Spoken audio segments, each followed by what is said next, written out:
Alright, welcome back to the channel. Today I wanted to address something about something I've seen on comments on places like Miniatures page and in Little Wars TV's comment section about young people and they're not playing historical war games because nobody likes, nobody teaches military history in schools anymore.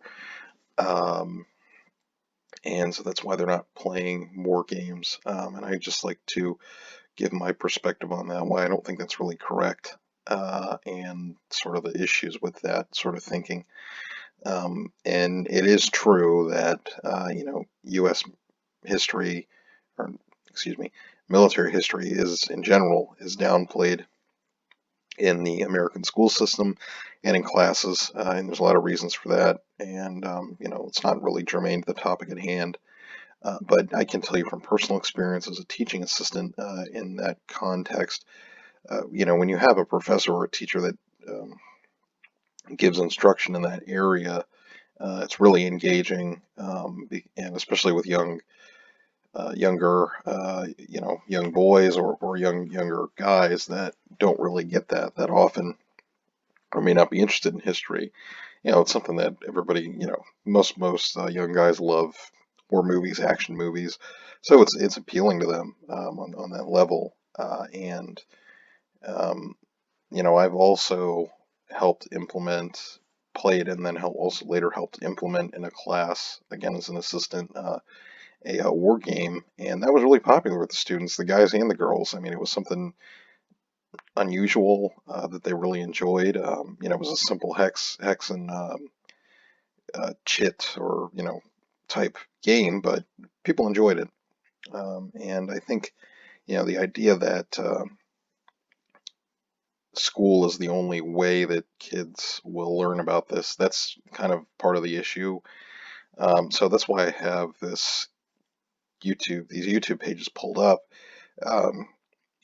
So Kings and Generals, I don't really watch them that much. I've watched some of their videos, but I mean, they have 1.47 million subscribers, and that's got to cut across a lot of different demographics and age groups. I mean, that can't all just be, older historical war gamers. I mean, a lot of these people, most of these people probably aren't even war gamers, but they're interested in different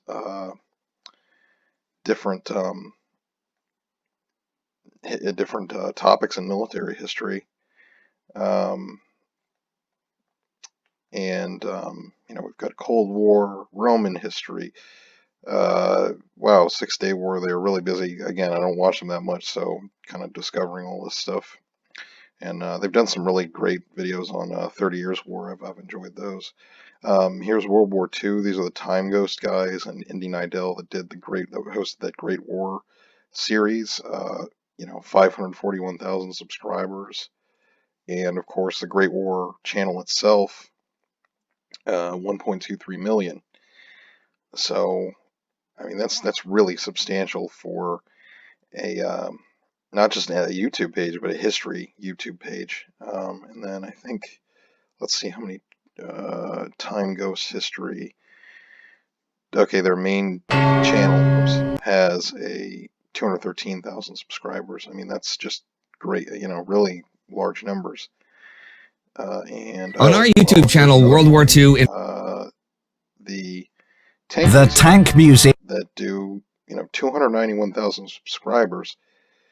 So the interest is out there for military history, and I don't really think that's the issue. And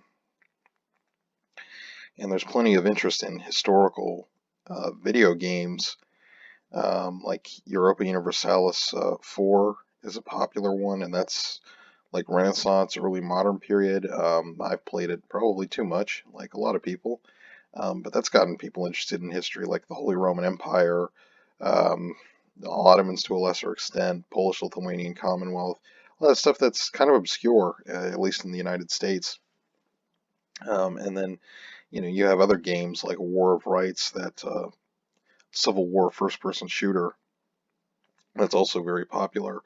Verdun, historical video game first person shooter. That's I've played that a little bit. Not very good at it, but that's also fairly popular for games that you would think have a niche following. So I really don't think the issue is with a lack of interest in history. I just think that's not people that say that probably aren't talking to many young people. Um, I don't know. That's just my supposition, but the interest is there, uh, and I think it's more a matter of access to wargaming and the older people in the community guiding newer players, no matter their age, whether they're kids or even adults.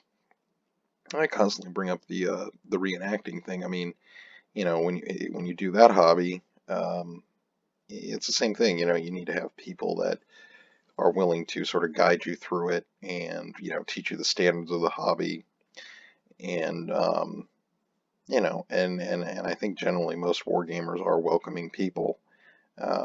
It's just there's some issues with the United States in terms of the way we run gaming in general. It's centered mostly around stores. There are clubs, just not as numerous as like the UK or Europe, where it seems like more people play in those sorts of environments there. Um, so, uh, I my point being is that this panic about historical wargaming is dying out, I really just don't agree with that, and I think there's going to be plenty of historical wargamers in the future because this stuff is just naturally interesting to a lot of people. Um, and and the only barrier so much is just that it can be hard to find other gamers in a lot of areas. It was that way for me for a long time. I live in a rural area, and until the last couple of years, there wasn't much in the way of gaming stores or like a way to network with people, which has since changed, which is really nice.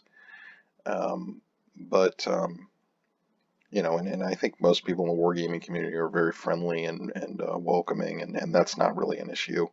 And in terms of growing the community, you don't do that by watering down the standards, which I've discussed in a previous video, because as I mentioned on that, the reenacting hobby did that in some areas, and it didn't just, there were a lot of unintended consequences, I'll just put it that way. So anyway, I think I've gone on long enough about this, and I hope you enjoyed the video, and I will talk to you next time.